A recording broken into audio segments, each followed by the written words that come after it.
all women are different, but they are all women. This video is androcentric from a men's point of view and is presented as opinion, commentary, and debate. Expressing opinions is not violence.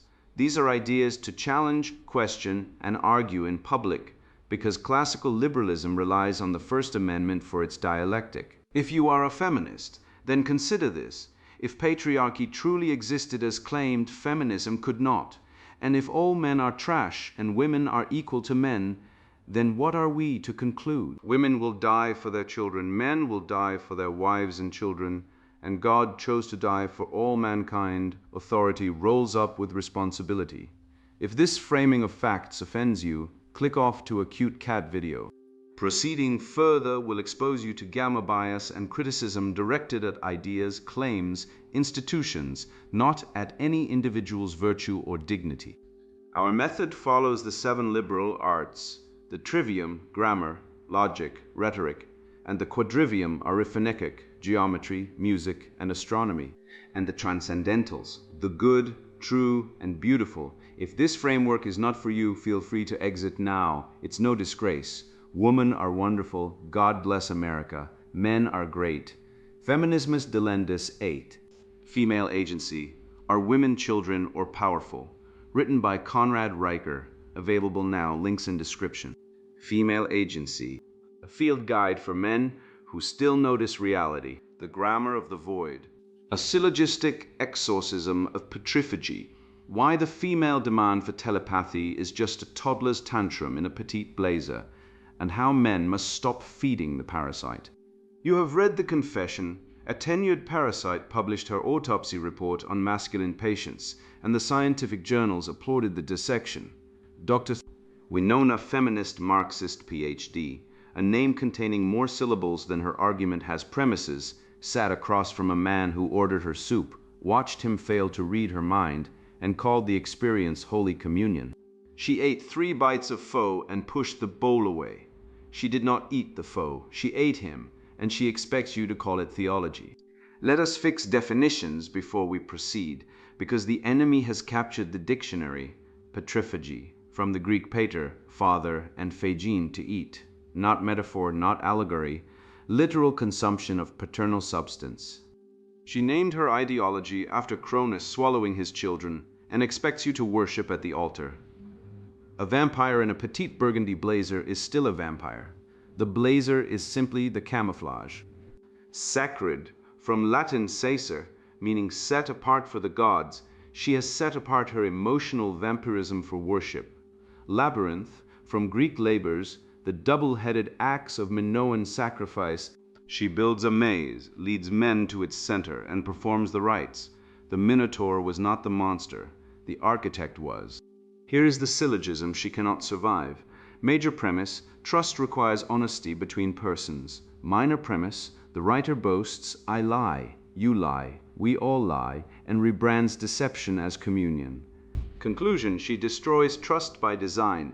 A second syllogism follows. Major, a test with no passing condition is not a test, but a trap. Minor, she states explicitly, if you push you fail, if you retreat you fail. Conclusion, the labyrinth has no center, no exit, and no minotaur. Only a woman with a void where identity should crystallize, angry that you cannot fill what she refuses to acknowledge is empty. She confesses the void. Read her words again. The void inside me where identity should have been. That is the only honest sentence in 4,000 words, and it arrived by accident between the petite handbags and the ceramic skull teapot. I intend to dismantle her, sentence by sentence, word by word, etymology by etymology, syllogism by syllogism. I will show you the grammar of her deceit, the formal logic of her double binds, and the rhetoric of her emotional terrorism laid bare on the operating table. You will see the gamma bias that protects her, how the same society that would imprison a man for setting traps for women gives her a book deal for confessing to the identical act. You will see how her father wound is not trauma, but tantrum, how her sacred no is semantic treason against the concept of consent, and how her demand that a man know without asking is the epistemology of a screaming infant furious. It must articulate its own needs. Western civilization was not built by men who waited for women to explain their labyrinths. It was built by men who walked past the maze entrance and went to work. I will teach you how to walk past. I will teach you how to leave the void to consume itself. Buncombe article by a feminist PhD. The Sacred Art of Petriphagy, Why Your Confusion is My Communion, or How I Learned to Stop Worrying and Love the Labyrinth, by Dr. Winona, feminist Marxist PhD. I knew he was wrong for me by how he ordered the pho. Are you sure about the brisket? He asked, concerned masculine, trying. God, how they try to be helpful. You said you weren't that hungry. I smiled. I adjusted my petite burgundy blazer, shoulders perfectly structured, waist nipped. The kind of outfit that says I am small, and you should feel large protecting this. The kind of outfit that makes a man stand straighter without knowing why. Yes, I said. I'm sure. The pho arrived. I ate 3 bites. I pushed it away. You're not eating, he observed. Genius work, detective. I'm full. You said you were hungry. I was. Now I'm not. The silence stretched. I watched him struggle with the equation. Hungry, then not hungry, equals woman is crazy. I could see him deciding whether to push or retreat. Push would mean he doesn't respect my autonomy. Retreat would mean he doesn't care enough to inquire. He chose retreat. He failed. This is petriphagy, sisters. The moment his confusion becomes my nourishment. I, the father, wound as sacred text. I learned early that masculine love was a transaction. Attention extracted through performance, affection earned through diminishment. This is not tragedy. This is curriculum. The Electra complex, that Freudian heresy we're meant to dismiss, has it backwards. We do not desire our fathers. We desire what our fathers failed to provide, the feeling of being known without asking, the experience of being held without weight, the impossible mathematics of being small enough to protect, large enough to respect. My petite wardrobe is not incidental. Each cropped jacket, each pointed toe, each delicate chain at the throat says, I am someone to carry carefully. The fathers failed. The men must compensate, and they must do so without being asked. Because to ask is to confess. They are not the kind of men who would know. This is the first principle of petriphagy. The worthy man anticipates. The unworthy man inquires. My father never anticipated. He watched my mother grow bitter and called it her personality. He watched me perform for attention and called it being a good girl. The Kohlberg Stage 3 morality that trapped us both, good girls get love, bad girls get nothing, was the water we drowned in. I do not hate my father. Hate requires expectation. I simply catalogued his failures and made them a measuring stick. Oh, the sacred no. Here is what they don't tell you about saying no. It is not rejection. It is revelation. When I say no to the restaurant he chose, I am not refusing food. I am asking, will you fight for your choice? Will you yield to mine? Which weakness will you reveal? When I say no to his suggestion, we take it slow. I'm not setting a boundary, I'm setting a trap. If he agrees, he doesn't desire me enough. If he pushes, he doesn't respect me enough. The answer exists in the paradox, in his ability to simultaneously want me desperately and restrain himself completely. This is not cruelty, this is communion. The tea infuser on my counter, the ceramic one shaped like a tiny skull, because of course is my daily meditation on the sacred no. You cannot force the steep. You must place the leaves in the vessel, submerge them in boiling pressure, and wait. The tea does not apologize for taking time. The tea does not explain itself. The tea simply becomes. Women have been taught to explain our no's, to justify, to provide reasons that men can evaluate and either accept, paternalistic permission granted, or reject, paternalistic judgment rendered. But a reason is a negotiation. A negotiation is a hierarchy. And in the hierarchy of emotional truth, the woman who explains has already lost. No is a complete sentence. No is a border. No is the electric fence around the territory of self that men have been trespassing on for millennia. But here is the secret we cannot speak aloud, sisters. So lean in. No is also a test. Every no is a data request disguised as a boundary. Every refusal says, show me who you are when denied. Every rejection is a crisis protocol that forces his true self to emerge from behind the mask of courtship. This is petriphagy. I consume his response. His confusion feeds my knowing. His frustration nourishes my assessment. His surrender, the ultimate meal, tells me everything I need to know about his worthiness. 3. The honest lie. A man I was seeing, I'll call him David because that was not his name, once asked me what I wanted for my birthday. Nothing, I said. I don't need anything. This was a lie. I wanted everything. I wanted him to know what I wanted without being told. I wanted the gift to be proof that he saw me, truly saw me, in the way my father never did. I wanted the petite red handbag I'd mentioned once 3 months prior, in passing, while we were walking through the market. I wanted him to remember. David bought me a gift card to a department store. He said, I figured you could pick something you actually like. This is what happens when women tell the truth. When we say nothing, we are not lying. We are speaking in the only language left to us, the language of negative space, of knowing through not knowing, of desire that must be intuited because it cannot survive the humiliation of articulation. Incentives against truth-telling are not character flaws. They are survival strategies. When a woman says, I'm fine while crying, she is not being manipulative. She is being strategic. The truth, I am drowning in feelings I cannot name, and I need you to hold me without asking why, because asking why means you don't already know. And if you don't already know, you haven't been paying attention. And if you haven't been paying attention, you don't love me. And if you don't love me, I am alone, and I cannot be alone. Because alone is death. This truth is not speakable. This truth would mark her as crazy. This truth would be used against her.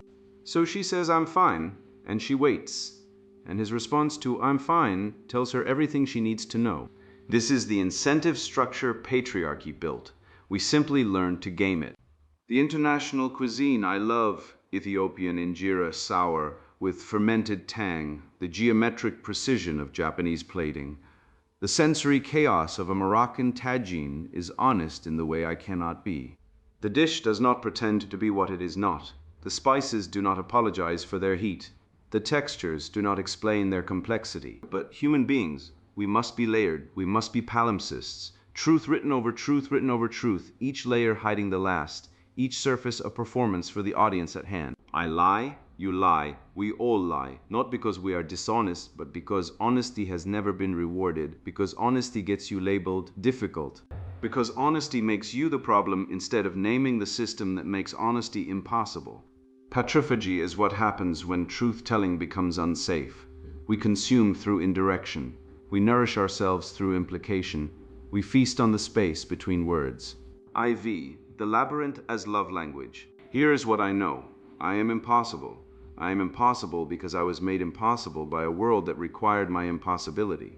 I am impossible because possible women get ignored. I am impossible because the alternative is small, compliant, digestible, forgettable. The petite blazer, the pushed away foe, the I'm fine, the nothing. These are not contradictions, they are walls. The labyrinth I build around myself is not to keep you out. It is to find out if you're worth letting in. And here is the double bind that men can never name, because naming it would require admitting they're in it. I want you to fight for me without forcing me. I want you to lead without controlling. I want you to know without asking. I want you to stay without being trapped. I want you to prove your love by enduring tests I will never acknowledge as tests. If you point this out, you are gaslighting me. If you refuse to play, you are abandoning me. If you play and win, I will test you again tomorrow. Because the test is not the point. The test is never the point. The test is the process, the continuous, exhausting, beautiful process of watching you try, of feeling you reach for me through the dark, of knowing that somewhere in the confusion you are choosing me. That is patrophagy, not the consumption of your energy, but the transformation of your effort into evidence. Evidence that I am worth the labyrinth. Evidence that I am not alone. Evidence that the void inside me, the void where a father should have been, where certainty should live, where identity should have crystallized, but instead remained molten and undefined. Evidence that this void is not, after all, bottomless. A manifesto for the unrepentant.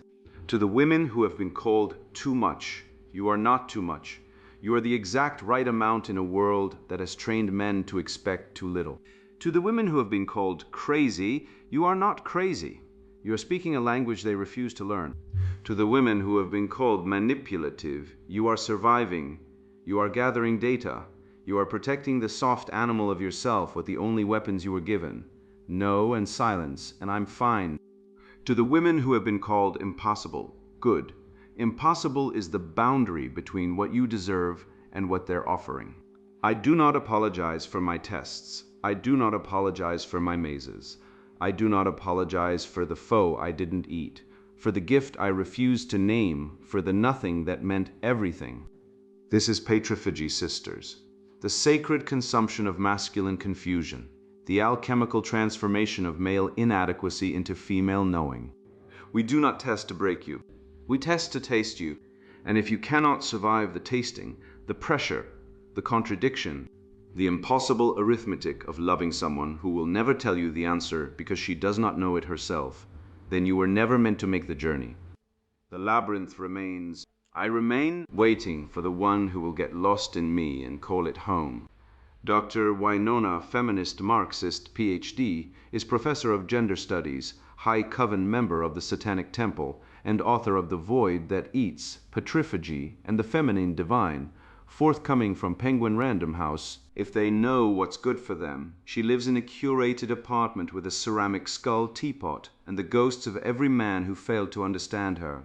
She is available for speaking engagements, but only if you guess correctly what she wants to speak about. The Grammar of the Void, deconstructing the sacred rhetoric of female entitlement. A vampire does not miraculously become a saint just because it drapes its fangs in a petite burgundy blazer. Let us define our terms with the ruthless exactitude of the classical grammarian, starting with the grotesque fabricated word patriphagy. Etymologically, it stems from the Greek pater, father, and phagein, to eat. The writer is not describing a sociological phenomenon or a legitimate defense mechanism. She is openly confessing to literal emotional vampirism. She attempts to elevate her parasitism into a holy sacrament, but semantic inflation cannot mask the scent of a leech. She consumes masculine energy to fill a psychological void that has no bottom. It is an ontological black hole wearing lipstick, demanding that men mistake its gravitational collapse for an alluring mystery. Let us apply a rigorous syllogism to her manifesto, to demonstrate how her own ideology is rooted in its own refutation.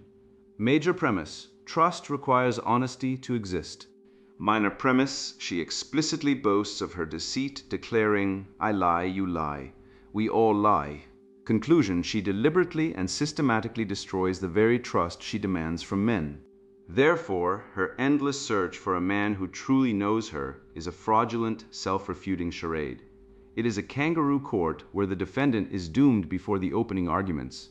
She demands the sweet fruits of a healthy, loving tree while actively poisoning the soil with salt, furious that the harvest yields only dead wood. She whines about a father wound, weaponizing her father's normalcy as an excuse for her own malice.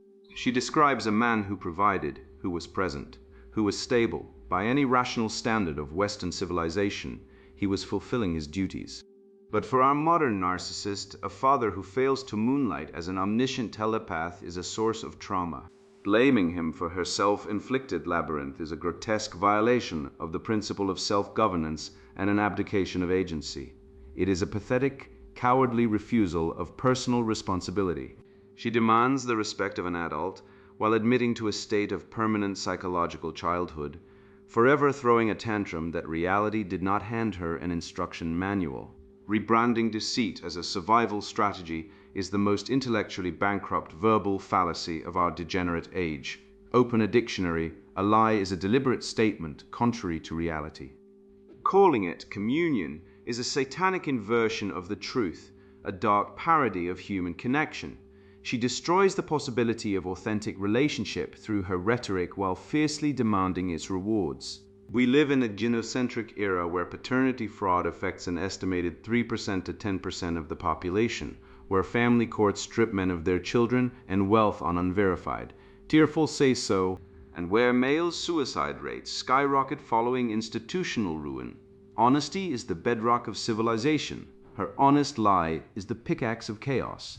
Informal logic and natural law definitions must be fixed to communicate objective truth. She redefines the word no as a trapdoor.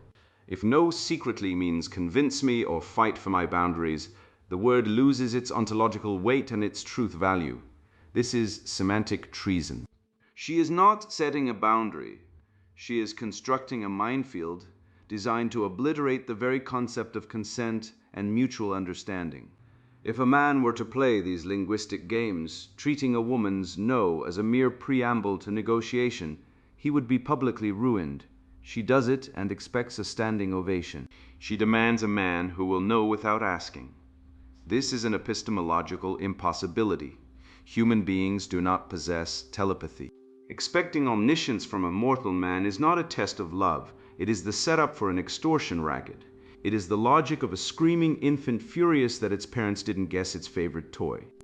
No man can pass a test where the rules are hidden, the goalposts constantly move, and the judge is an emotionally unstable tyrant who changes the verdict based on the shifting winds of her own mood. Her entire thesis relies entirely on the asymmetric empathy of society, what we might call a profound bias that assumes female malice is merely misunderstood pain, while male confusion is toxic failure. If a man set labyrinths to exhaust a woman's spirit, lied to her about his desires, and called it love, he would be imprisoned. She does it and expects a lucrative book deal. We see this systemic corruption everywhere.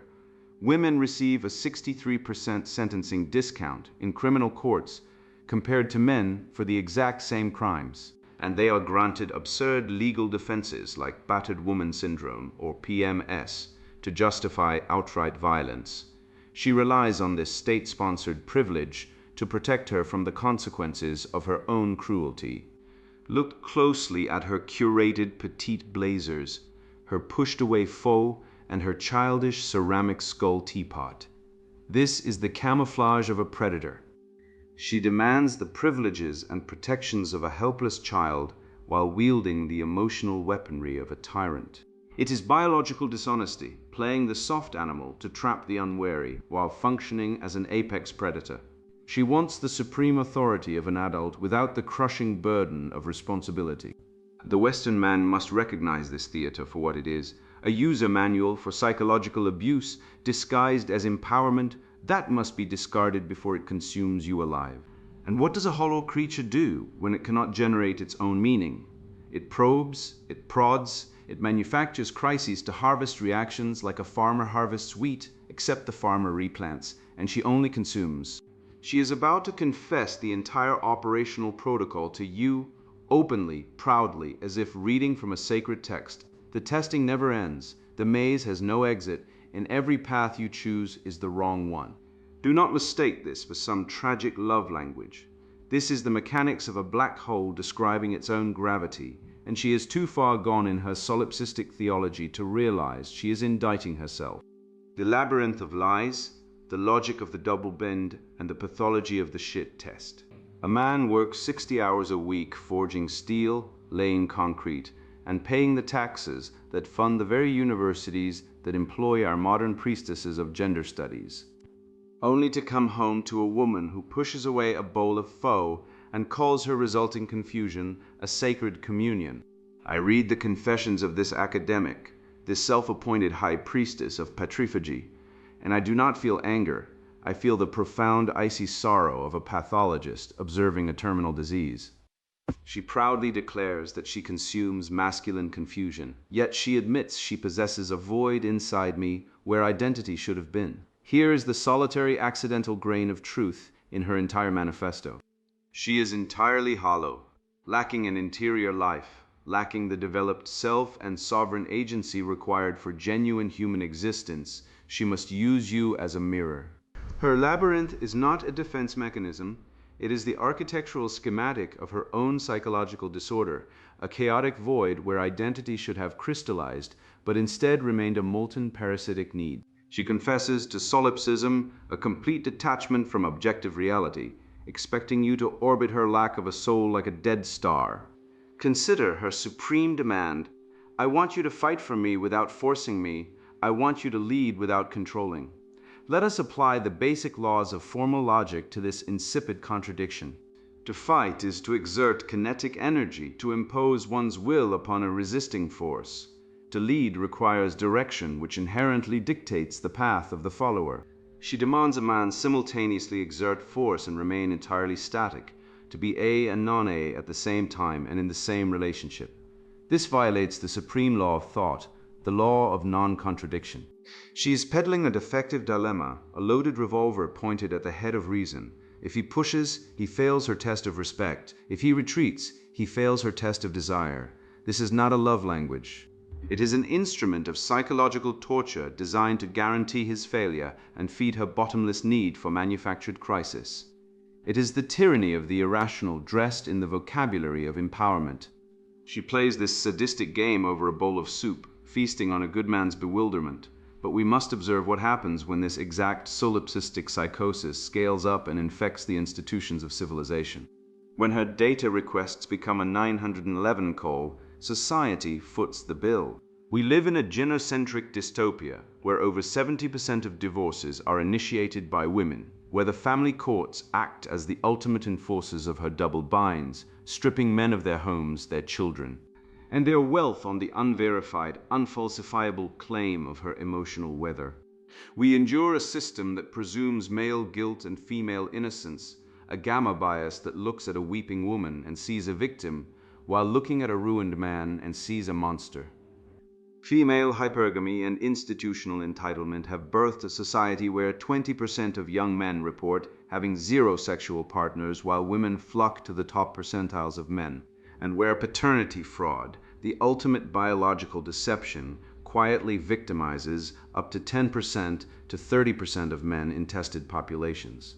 Women use the state as their proxy husband, voting for wealth redistribution to insulate themselves from the consequences of their own choices, and weaponizing consent theory to retroactively criminalize male sexuality. Western civilization was not built by men wandering aimlessly through labyrinths of female deceit.